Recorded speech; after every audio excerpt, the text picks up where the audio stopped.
अस्सलाम वालेकुम, मैं हूं डॉक्टर ताहिरा और प्रोग्राम है जान है तो जहां है। जहां बात होती है सेहत की तो ज़रूरी नहीं होता कि सिर्फ एलोपैथिक मेडिसिन या डॉक्टर के पास ही हल हो। हम कोशिश करते हैं कि आपके लिए एक हॉलिस्टिक अप्रोच लेकर आएँ जिसके अंदर हम ऑल्टरनेटिव मेडिसिन को शामिल करें। अब वो ऑल्टरनेटिव मेडिसिन हिकमत भी हो सकती है, उसमें हिजामा वगैरह भी हो सकता है, उसमें हर्ब्स या नेचुरोपैथी भी हो सकती है, आयुर्वेद भी हो सकता है और बहुत कुछ। हमने शुरू से प्रोग्राम में बहुत स्ट्रेस किया है कि लाइफस्टाइल मॉडिफिकेशन या अपनी ज़िंदगी के अंदर जो आप चेंजेस ला सकते हैं वो कितनी ज़्यादा ज़रूरी है, चाहे वो डाइट के तौर पे हो, चाहे वो एक्सरसाइज के तौर पे हो, चाहे वो रिलैक्सेशन टेक्निक्स के तौर पे हो। हमने ये भी देखा है कि क्योंकि कोविड है, लॉकडाउन है, रमज़ान है, सारा कुछ ही साथ साथ चल रहा है, हमारे लिए कितना ज़रूरी है कि हम इन चीज़ों को एडॉप्ट करें, अपनी क़ुव्वत मुदाफ़ियत को बढ़ाएं और इन लाइफ चेंजिंग एक्सपीरियंसेस को अपनी लाइफ का हिस्सा बना लें ताकि आइंदा हम किसी भी कैलामिटी को बहुत बेहतर फेस करें। आज इसी सिलसिले में हमने जिस गेस्ट को इनवाइट किया है वो बहुत ही इंटरेस्टिंग है। वो एक योगी हैं जो योगा कराते हैं। योगा को लेके हमारे अंदर बहुत सारी मिसकंसेप्शंस भी हैं, मिथ्स भी हैं और बहुत हमारी अंडरस्टैंडिंग जो है वो ऑल्टर्ड है। इसलिए हमने उनको इनवाइट किया है कि योगी बाकिर साहब हमें इन डिटेल एक्सप्लेन करेंगे कि एक्चुअली योगा होता क्या है। तो अस्सलाम वालेकुम, कैसे हैं आप योगी साहब? ठीक है, बिल्कुल। तो अब आप थोड़ा सा सबको एक्सप्लेन करें क्योंकि अनफॉर्चुनेटली हमारे यहाँ बिल्कुल ये एक बहुत बड़ी कन्फ्यूजन है कि योगा क्या है। तो आप उनको बताइए क्या है। योगा बेसिकली एक ज़िंदगी गुजारने का तरीका है, वे ऑफ लाइफ है, लाइफ स्टाइल है। ठीक। इसके अंदर एक्सरसाइज भी है जिसको हम वर्जिश कह सकते हैं।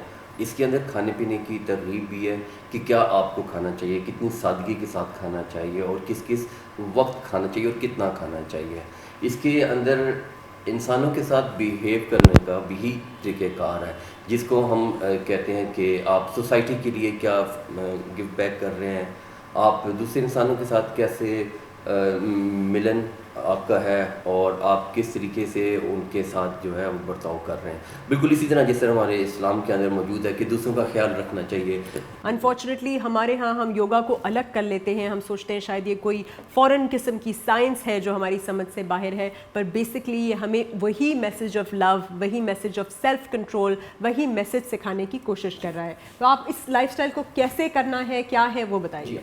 मैं इस लाइफ स्टाइल के बारे में इसके डिफरेंट पार्ट्स हैं जैसे मैंने अभी आपको बता दिया। एक तो सबसे ज़्यादा इम्पॉर्टेंट जो सारे लोग जानते हैं, पूरी दुनिया जानती है और उसके एक एस्पेक्ट को हम लोग ले लेते हैं, उसको हम बहुत ज़्यादा मैग्नीफाई कर देते हैं, विच इज़ एक्सरसाइज, पोजेज, आसन। और उसके अलावा जो लोग पोजेज और आसन नहीं कर सकते, ज़्यादा एज के लोग हैं, तो वो लोग फिर उसी फिजिकल एक्सरसाइज का जो हिस्सा मेडिटेशन में आता है वो करते हैं या फिर ब्रीदिंग करते हैं जिसको हम प्राणायाम कहते हैं। ठीक है, ये इसका हिस्सा। बाकी दो हिस्से तो हम उसको बाद में डिस्कस करेंगे प्रोग्राम में, जिसमें हमारा आयुर्वेदिक हो गया, जिसमें हमारा खाने पीने का स्टाइल हो गया और बाकी मौशर के साथ बर्ताव हो गया। बिल्कुल, जब हम ब्रीदिंग एक्सरसाइजेज आते हैं तो हम ब्रीदिंग फिजिकल एक्सरसाइज का तीसरा पार्ट आ जाएगा या दूसरा पार्ट आ जाएगा। फर्स्ट आसन आ जाएंगे, सेकंड प्राणायाम आ जाएगा जिसको हम ब्रीदिंग कहते हैं। ब्रीदिंग के अलावा फिर हमारा मेडिटेशन आ जाएगा। तो आपने ब्रीदिंग का सवाल किया, तो ब्रीदिंग टेक्निक जो है उसको अगर आप ये कह रहे हैं कि वो आपकी पूरी बॉडी को प्योरीफाई करता है, आपने एक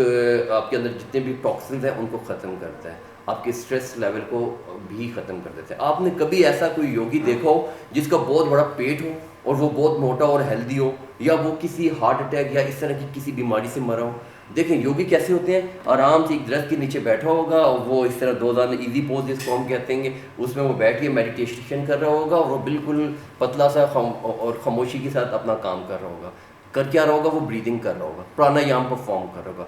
प्राणायाम के अंदर भी आपकी बॉडी के जो सिस्टम है वो बहुत ज़्यादा फास्ट हो जाते हैं, उनका फंक्शनैलिटी इंक्रीज़ कर जाती है, मेटाबॉलिक रेट जो है आपका वो भी इंक्रीज़ हो जाता है। मैं एक सिंपल ब्रीदिंग आपको बताता हूँ जो कि मेरे सेशंस में, स्पेशली जो मैं यहाँ पे पाकिस्तान में सेशंस करवाता हूँ, देखने में वैसे चल रहे होते हैं कि मैं कोई पोजेस करवा रहा हूँ, लेकिन तमाम पोजेस के साथ ब्रीदिंग कराना मस्ट होता है। अगर आप ब्रीदिंग और प्राणायाम उन पोजेस के साथ नहीं करा रहे तो इसका सिंपल मकसद जो है वो कार्डियो कर रहे हैं, आप जुम्बा कर रहे हैं, आप एरोबिक्स कर रहे हैं, दुनिया की कोई भी चीज़ फिजिकली आप एक्सरसाइज कर रहे हैं, आप योगा नहीं कर रहे। योग का मतलब ये है कि आपकी हर मूवमेंट के साथ फिजिकल मूवमेंट के साथ आपका प्राणायाम, आपकी ब्रीदिंग जो है आप उसको परफॉर्म करें। जहां हम बात कर रहे थे ब्रीदिंग एक्सरसाइजेस की, तो मैं ये बताती चलूं कि कोरोना जिसका हमने इतना ज़्यादा हवा भी बना हुआ है, डर भी फैला हुआ है, बेशुमार लोग पूरी दुनिया में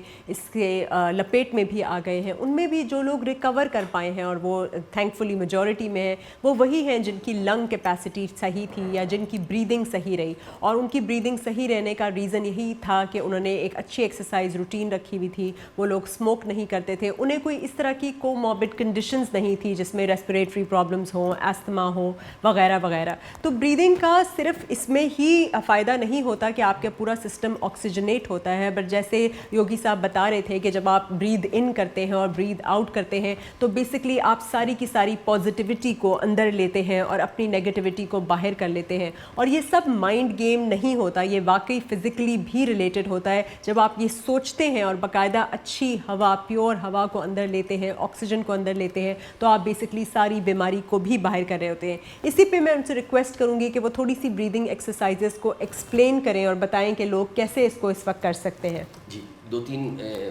किस्म के प्राणायाम है। जैसे मैंने बताया कि प्राणायाम फर्स्ट नंबर हमारी कंडीशंस होती हैं, उसको परफॉर्म करना बहुत ज़रूरी होता है during the any yoga session की। ठीक है। तो जो पूरी योगा सेशन के दौरान जो प्राणायाम परफॉर्म किया जाता है अष्टांग योगा के अंदर, मैं वो करता हूँ, उसको मैं उससे भी रिलेट करूँगा कोविड के साथ, तो वो है ही है ऑलरेडी, क्योंकि वो आपकी लंग्स की कैपेसिटी को इंक्रीज करता है। अगर आपकी लंग्स की कैपेसिटी बचपन में 18 साल की एज के अंदर जो 100% थी, तो अभी वो 40-50 की एज के अंदर आके 60-70% रह गई है। तो आप योगा की ये वाली प्राणायाम परफॉर्म करके 60 मिनट्स के लिए ड्यूरिंग एक्सरसाइज के साथ करके उस फंक्शनैलिटी, लंग्स की फंक्शनैलिटी की, उसकी कैपेसिटी को इंक्रीज कर सकते हैं किसी हद तक जी। और दूसरा इसको मैं रिलेट करूंगा वेट लॉस के साथ। ये आपकी बॉडी को अंदर से इंटरनल ऑर्गन्स को जो है ये वार्म करती है और आपकी जो मेटाबॉलिक रेट, जो थोड़ी देर में मैंने जिक्र किया था, मेटाबॉलिक रेट को भी इंक्रीज करती है। आप बैठे हुए किसी जगह पे, आप कोई फिजिकल एक्सरसाइज नहीं कर रहे और कैलोरी डेफिसिट में नहीं जा रहे, आप फूड को भी कम नहीं खा रहे, तो उसके बावजूद आप ये प्राणायाम परफॉर्म करने से आपका मेटाबॉलिक रेट इंक्रीज करेगा और उसके साथ आपका जो वेट है वो भी कम होगा। तो शायद कोविड के लिए भी बड़ा इफेक्टिव है जी। मैं सबसे पहले आपको बताऊंगा कि आपने क्या करना है। इनहेल करना है नाक से और आपने एक्सहेल करना है नाक से जी। मुंह आपका बिल्कुल बंद रहेगा। उसके साथ आपने क्या करना है कि आपके गले के अंदर से यहाँ पे बिल्कुल एग्जैक्टली ये जो डिप्रेशन बना हुआ है, इसके साथ ही इसके जो विंड पाइप है, मुंह से जो विंड पाइप सांस की नाली जो लंग्स के अंदर जा रही है, यहाँ पे इसका अगर सुराग जो है वो सर्कमफ्रेंस जो है वो अगर इतना ज्यादा है तो हमने उसको तंग करके क्लोज करना है, ताकि लंग्स की कैपेसिटी नीचे से वैसे ही रहेगी और ऊपर उसका जो इनहेल है, जो उसका पाइप है, वो कम हो जाएगा और उससे वो एक साउंड क्रिएट होगी। उस साउंड की वाइब्रेशन से आपका मेटाबॉलिक रेट इंक्रीज होगा, क्योंकि आपके थायराइड ग्लैंड्स आपके इसके दाएं और बाएं करके हैं। वो वाइब्रेशन से, उस साउंड से जो है ना वो होगा। और आप बैठे बैठे बगैर कोई एक्सरसाइज किए हुए सिर्फ इस एक्सरसाइज से इन दो चीज़ों पे जो है ना वो काबू पा सकते हैं, वेट लॉस से और कोविड से। चलें जी, करते हैं। ठीक है, पहले मैं आपको नाक से सांस लेना बताऊंगा, फिर मैं साउंड की बात करके बताऊँ। दोनों को अलग करते हैं। नंबर 1 पे लंबा इनहेल करना है, जो हम 4 सेकंड तक इनहेल करेंगे, फिर 1 सेकंड शायद उसको रोकें या नहीं रोकते, और साथ ही उसको स्लो 4 सेकंड तक वापस, और ये नाक से करना है। नाक से ही करना तो बेसिकली वो बता रहे हैं कि आपने अपने नाक से हवा को अंदर लेना है, पूरी तरह अपने अंदर थोड़ी देर रखना है और फिर उसको नाक से ही निकालना है। उसका जो एक्सहेल करना है, जो नाक से निकालने का जो टाइम पीरियड है वो उतना ही ज्यादा है जितना उसको अंदर ले जाने का। 4 सेकंड, ये नहीं कि एकदम कर दे। चले मैं करके पहले बताता हूँ आपको। इनहेल हाथ के साथ मैं बताऊंगा, साथ नाक से ले low sound. Hold 1 second 2 second और एक्सहेल देखिएगा, एकदम नहीं कर रहा।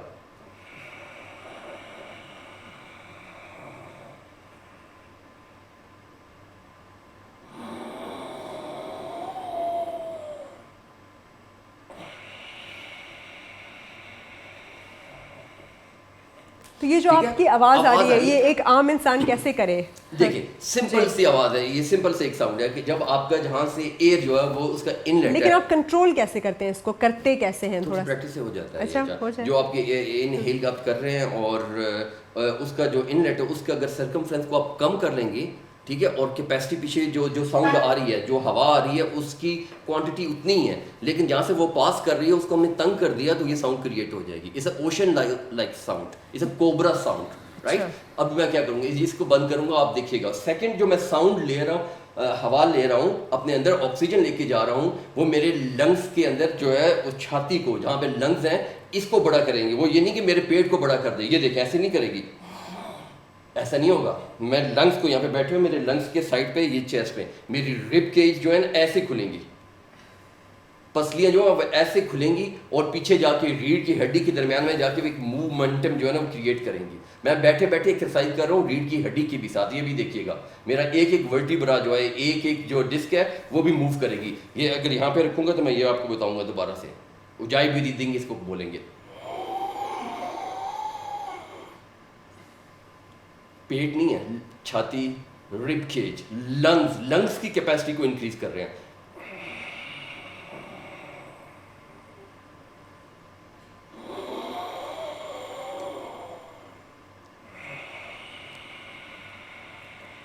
क्योंकि आपके थायराइड ग्लैंड जो होते हैं, आपके ये विंड पाइप के दाएं और बाएं होते हैं। डॉक्टर साहब वो आप ज़्यादा बेहतर बता सकते हैं। बल्कि मैं ये उसको वाइब्रेशन से तो ठीक है, ये तो बिल्कुल ये एक पूरी साइंस है, और काश कि पूरी दुनिया को इसका पता होता तो शायद हम इस तरह से कोविड से इफेक्ट भी ना होते। क्योंकि at the end of the day पूरा का पूरी गेम ही टाइडल वॉल्यूम, वाइटल कैपेसिटी के ऊपर है कि लंग्स की कितनी एक्सपेंशन है और कितनी हमने अच्छी एयर, कितनी ऑक्सीजन को लंग्स के अंदर लिया है। बिल्कुल अगर सब लोग ये एक्सरसाइज करें, और देखिए ये एक्सरसाइज तो उन लोगों के लिए भी ठीक है जिनको मतलब फॉर एग्जांपल घुटने का दर्द है, या जोड़ों का दर्द है, या बूढ़े हैं, या जो है वो किसी वजह से अगर हिल जुल नहीं सकते, आजकल वैसे ही कन्फाइंड है, लॉकडाउन में है, वैसे ही बाहर नहीं जा सकते, तो वो बैठे बिठाए भी ये एक्सरसाइज करेंगे तो ना सिर्फ उनकी ये ब्रीदिंग इंप्रूव होगी, उनकी लंग कैपेसिटी, उनकी कुव्वत मुदाफियत, उनकी ओवरऑल गुड फीलिंग होगी, बल्कि उनका बेजल मेटाबॉलिक रेट इंक्रीज होगा। बेजल मेटाबॉलिक रेट वो रेट होता है जिस रेट पे आपकी एनर्जी प्रोड्यूस होती है, या जो कुछ भी आप खाते हैं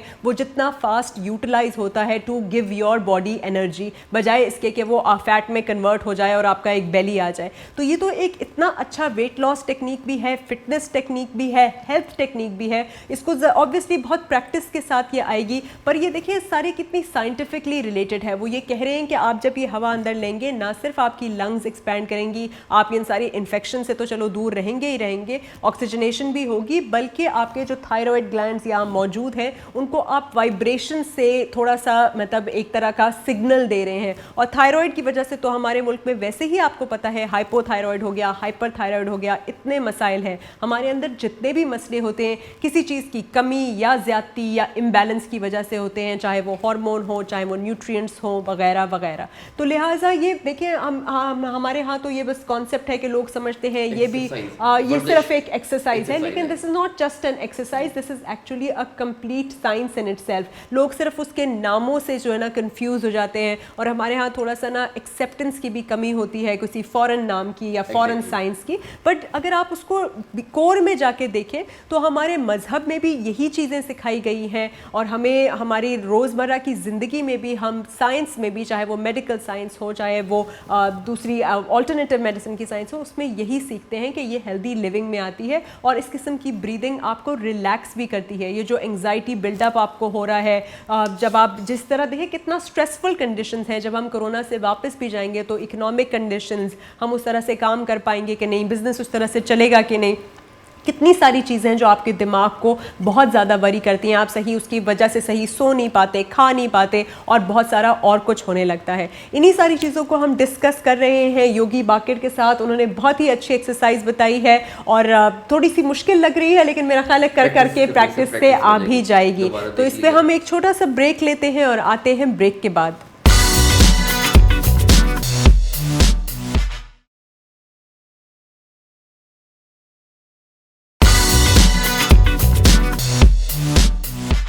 welcome back after the break. हम बहुत ही इंटरेस्टिंग साइंस डिस्कस कर रहे थे योगी बाकर साहब के साथ, और वो हमें ब्रीदिंग एक्सरसाइजेस बता रहे थे। इसी ब्रीदिंग एक्सरसाइजेस के साथ बहुत इंपॉर्टेंट होता है जिसे हम आसन कहते हैं या पोज कहते हैं या पोस्चर कहते हैं।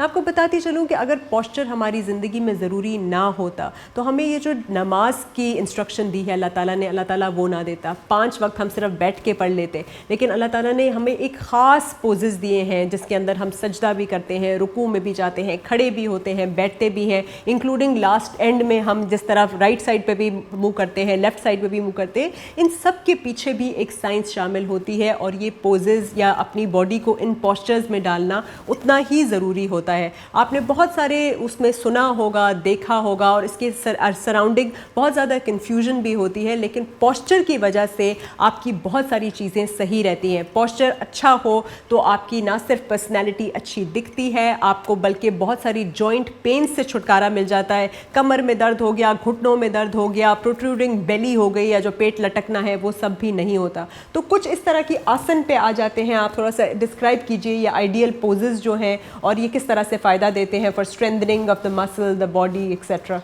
अब फिजिकल पोज जो है वो सारे के सारे जो है ना आपकी बॉडी को स्ट्रेंथनिंग करते हैं, और आपकी बॉडी के जॉइंट्स स्पेशली जो जोड़ है, कोई 11 जोड़ है, उन जॉइंट्स की जो फंक्शनैलिटी है, जो मूवमेंट है वो रुक जाती है, कम हो जाती है विद द एज के साथ और आपके फूड के पैटर्न के साथ। अगर आपका फूड का पैटर्न भी अच्छा नहीं है और वो स्मार्ट फूड आप नहीं ले रहे, ज़्यादातर आप आजकल जैसे जंक फूड ले रहे हैं, तो फिर भी आपकी जो कार्टिलेज है, जो उसका वाटर कंटेंट है, जो कुशन है, वो कम हो जाएगा, और मूवमेंट, रेंज ऑफ मूवमेंट जो वो कम हो जाएगी। तो अब योग जो है, पहले तो प्राणायाम था, अब हम उसके साथ जो है ना उसको आसन की अफादियत के बारे में ये बता रहे हैं। इसमें ये होता है कि आप अपने हर जोड़, हर योग की जो मूवमेंट है वो बड़ी स्मार्टली जो है ना उसको प्लान किया गया है। हर जब आप एक सेशन करते हैं 1 घंटे का, 1.5 घंटे का, तो उसके अंदर आप उसको ऐसे प्लान करते हैं कि कुछ चीज़ें प्राणायाम से रिलेटेड होती हैं, कुछ चीज़ें आपकी जोड़ों के हिसाब से हो रही होती हैं बॉडी की, कोई लोअर बॉडी पार्ट के जोड़ हैं, कोई ऊपर वाले जोड़ हैं, और कुछ फिर आपके मसल की स्ट्रेंथनिंग के लिए होता है, यानी आपकी हड्डियों को भी मजबूत करता है, थ्रेटिस भी खत्म करता है,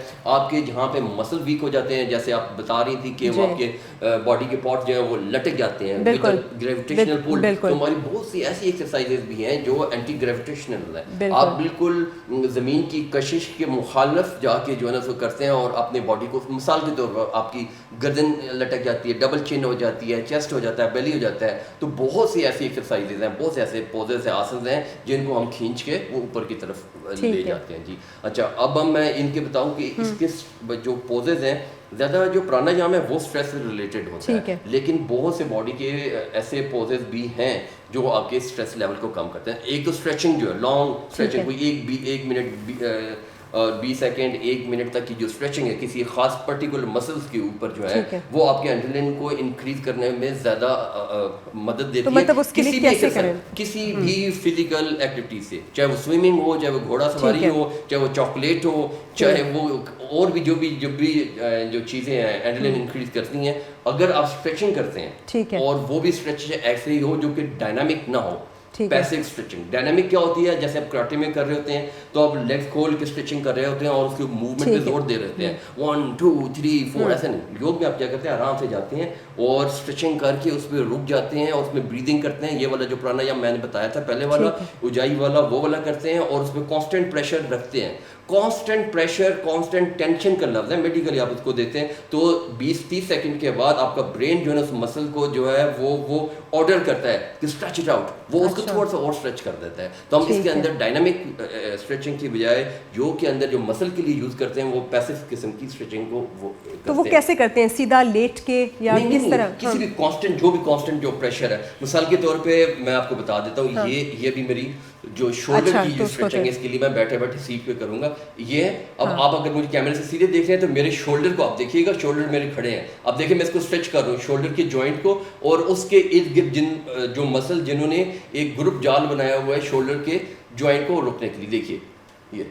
अच्छा, ये तो ऑफिस में बैठे बैठे भी हर किसी को कर लेना चाहिए। फुल स्ट्रेच हो गया, मैंने रीढ़ की हड्डी को भी सीधा किया, मैंने चेस्ट को भी सामने निकाला, पेट को अंदर किया, शोल्डर के ऊपर लिफ्ट किया, पूरे बाजू सीधे हुए, एल्बो सीधी हुई, मेरी एल्बो ऐसे टेढ़ी नहीं है, आप करके देखिएगा। अगर आपकी एल्बो ये 1 एंड शोल्डर देखिएगा, आप 10 सेकंड रखेंगे एंड डाउन 2, साथ ब्रीदिंग, उजाई ब्रीदिंग वही वाली जी।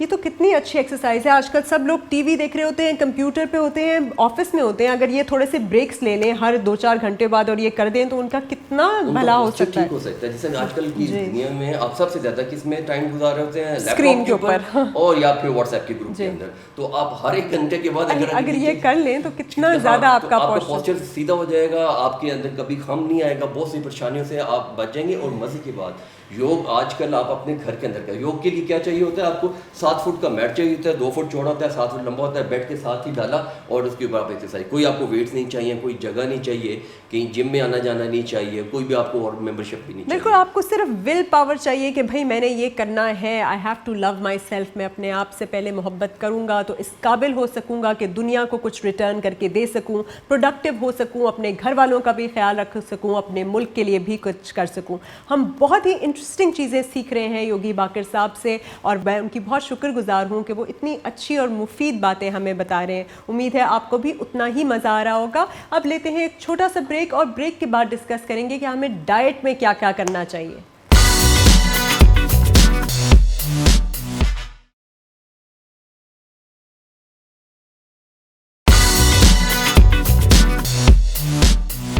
Welcome back. मुझे तो इस एपिसोड में सबसे ज़्यादा आज तक जितने भी हमने एक्सपर्ट्स ने बहुत अच्छी अच्छी बातें की, लेकिन मुझे तो ये बहुत नया लर्निंग एक्सपीरियंस है। और डेफिनेटली हम सब की लाइफ में बहुत ज़्यादा स्ट्रेस है। तो जिस तरह आपने क़ुव्वत मुदाफ़ियत को बढ़ाने के लिए एक्सरसाइजेज बताई, आपने कोर और स्ट्रेंथनिंग ऑफ मसल्स और जॉइंट पेन एंड पॉस्चर के लिए बताई, उसी तरह स्ट्रेस रिलीज तो बहुत इंपॉर्टेंट है। एक दूसरे का लोग सर खा रहे हैं आजकल, घर में रह रहे हैं, इकनॉमिक प्रेशर है, फिर रमज़ान भी ऊपर से है, चिड़चिड़ा भी इंसान हो जाता है। तो थोड़ा सा स्ट्रेस रिलीज के लिहाज से कुछ बताइए।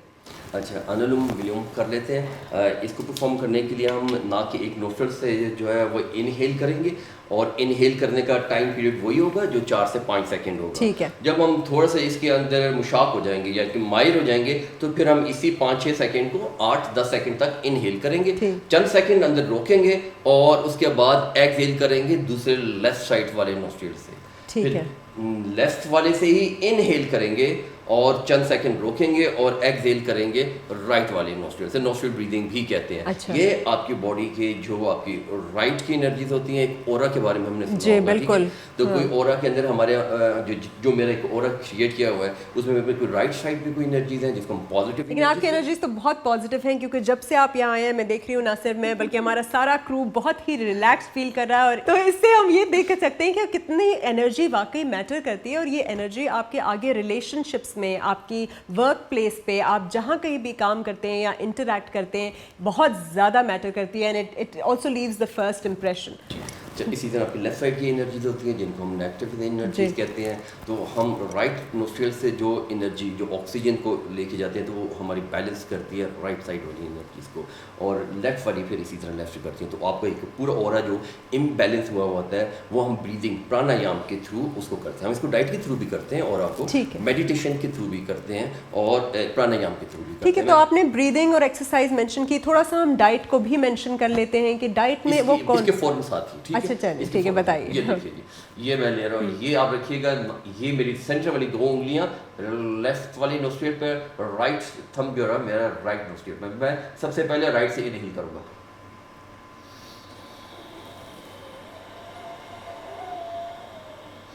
होल्ड,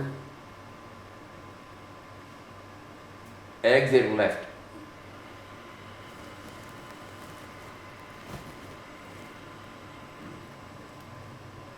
inhale left,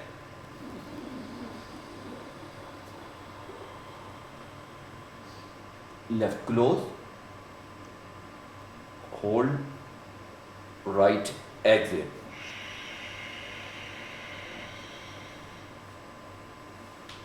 इसी को हम रिपीट करेंगे ऑलमोस्ट 5 मिनट तक। अच्छा। तो फिर आप देखिएगा कि उसके बाद आपको सुकून से नींद आना तो बहुत लोगों की ये कंप्लेंट है आजकल, क्योंकि वो उस तरह से काम भी नहीं कर रहे होते, उस तरह से एक्सरसाइज भी नहीं करते, फिर बैक ऑफ द माइंड इतनी चीज़ें उनको बॉदर कर रही होती है कि उन्हें सुकून की नींद भी नहीं आती। तो this will actually help them कि वो आराम से नींद भी अपनी कर सकें, और जब नींद अच्छी होगी तो सुबह फ्रेश भी उठेंगे। तो हम जाते जाते, अब हमारे पास टाइम थोड़ा है, हम नेक्स्ट एपिसोड्स में ज़रूर योगी बाकिर साहब को फिर इन्वाइट करेंगे और मज़ीद उनसे एक्सरसाइजेज भी सुनेंगे। अगर हम डाइट्स में कुछ, डाइट के अंदर कुछ ऐसे हर्ब्स आप मेंशन कर दें, बहुत सुना है मैंने मोरिंगा लीव्स के बारे में, हेम्प सीड ऑयल के बारे में, हेम्प सीड के बारे में, इनका थोड़ा सा अगर मेंशन कर दें कि अगर लोग इफ्तारी या सहरी में अपने सैलड्स में या स्मूदीज़ में या टीज़ में इसको इस्तेमाल करें तो उनका क्या कामिंग इफेक्ट हो सकता है। जैसे कुव्वत मुज़ाफ़रत के बारे में हम बात करें, इम्यूनिटी सिस्टम आजकल कोविड के हवाले से का इम्यूनिटी लेवल जो है वो अच्छा होता है, बेहतर होता है, वो इससे फाइट कर लेते हैं, अफेक्ट तो कर लेते हैं उसको, लेकिन उसके बाद वो बच जाता है, उसके चांसेस ज़्यादा होते हैं। उसमें एज का ताल्लुक कम होता है क्योंकि यंगस्टर को भी अफेक्ट हो रहा है और आफ्टर 60 वाले भी हो रहा है। मेरे ख्याल में सर्वाइव वही कर रहा है जिसका इम्यूनिटी लेवल जो है ना, तो उसके लिए क्या पिए वो? हम उसके लिए जैसे मोरिंगा सजेस्ट करते हैं। मोरिंगा के अंदर एंटीऑक्सीडेंट जो है वो भी है, और उसके अंदर आपके विटामिन्स भी हैं, और उसके अंदर इन्फ्लेमेटरी एजेंट्स भी हैं जो कि 26 एंटी इन्फ्लेमेटरी एजेंट्स हैं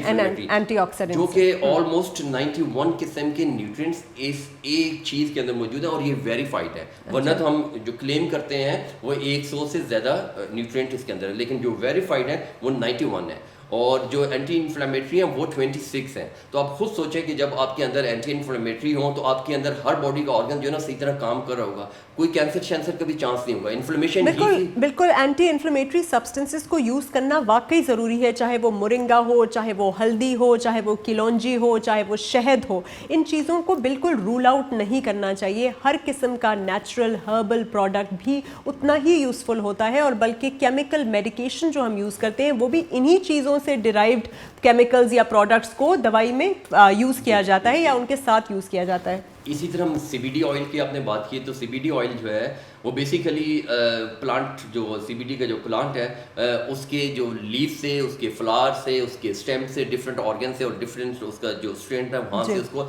एक्सट्रैक्ट किया जाता है। इसका ताल्लुक जो है वो उसकी THC कंटेंट से नहीं है जो आपको हाई करता है। CBD की बात कर रहे हैं। CBD एक सिंपल जो आपकी बॉडी के अंदर इम्यून सिस्टम को इंक्रीज करता है और भरपूर तरीके से इंक्रीज करता है। आपकी शुगर लेवल क्लेम के साथ, गारंटी के साथ लोग कहते हैं कि वो 2-3 महीने के अंदर जो है शुगर लेवल आपका कंट्रोल में आ जाता है। उसके बाद आपको वो विटामिन्स भी देता है, और नींद, डिप्रेशन के लिए बहुत अच्छा है। पेन के लिए मैंने एक साहब को जो है रिकमेंड किया, उनके सर्वाइकल के अंदर जो है ना वो लोहे की जो है ना स्टील की प्लेट्स पड़ी हुई थी, और उनको जो वो पेन किलर जो है ना खानी पड़ती थी। उन्होंने जब वो खाने शुरू किए, उसके कतरे डोजेज ऑलमोस्ट उनकी थोड़ी सी ज़्यादा थी, लेकिन सुबह और शाम में तो उनका वो पेन ख़त्म हो गया 3 महीने के अंदर। तो ये अमेजिंग जो है वो एक मेडिसिन भी है, एक हर्ब भी है। आजकल दुनिया में बहुत इस पे काम हो रहा है। बेसिकली बहुत सारी ऐसी हर्ब्स हैं, जैसे मैंने आपको कहा, एंटी इन्फ्लेमेटरी सब्सटेंसेस को अगर आप कंट्रोल्ड अमाउंट्स में सही गाइडेंस के साथ एक डॉक्टर और एक नेचुरोपैथ और एक हर्बलिस्ट सबके मुश्तरका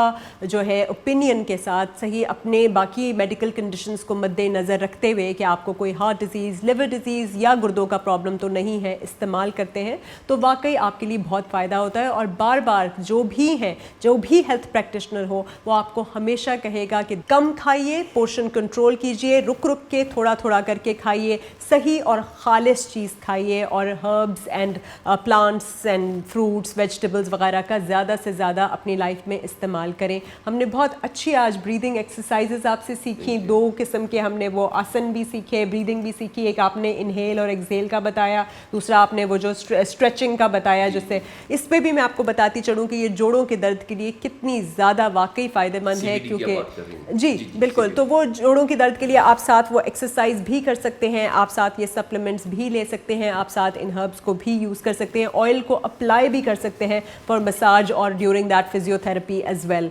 तो बहुत ही अच्छा लगा आपसे बात करके, और योगी साहब आपको हम फिर थोड़ी सी दावत देंगे इसी प्रोग्राम में, ताकि आप उस वक्त हमें फिजिकली ये एक्सरसाइजेस थोड़ी सी करके दिखाएं, ताकि लोग जो बहुत ज़्यादा स्ट्रेस्ड आउट हैं, लॉकडाउन में हैं और रमज़ान के थ्रू, इनको वो इससे ज़्यादा से ज़्यादा फ़ायदा उठा सकें। Thank you very much. बहुत शुक्रिया जी, आपका भी बहुत बहुत शुक्रिया। उम्मीद है आपको बहुत अच्छी इन्फॉर्मेशन मिली होगी, और अब आप घर बैठे, आपके पास कोई एक्सक्यूज़ नहीं है कि मैं जिम नहीं जा सकता, मैं बाहर नहीं जा सकता, या मैं जो है हिल जुल नहीं सकता, मेरे घुटने में दर्द है, आप ये सारी चीज़ें कर सकते हैं। रिलैक्स कीजिए, ख़ुद भी सीखिए, मज़ीद अपनी यूट्यूब या अपने जो कोई भी इंटरनेट है उसको इन चीज़ों को लर्न करने में जो है ज़्यादा टाइम लगाइए। अच्छी प्रोडक्टिव चीज़ देखिए, इसे बांटिए, शेयर कीजिए, तो आपको भी फ़ायदा होगा और दूसरों को भी आपके इर्द गिर्द फ़ायदा होगा। कल हाजिर होंगे एक नए एपिसोड और एक नए टॉपिक के साथ। देखने का बहुत बहुत शुक्रिया। अल्लाह हाफ़िज़।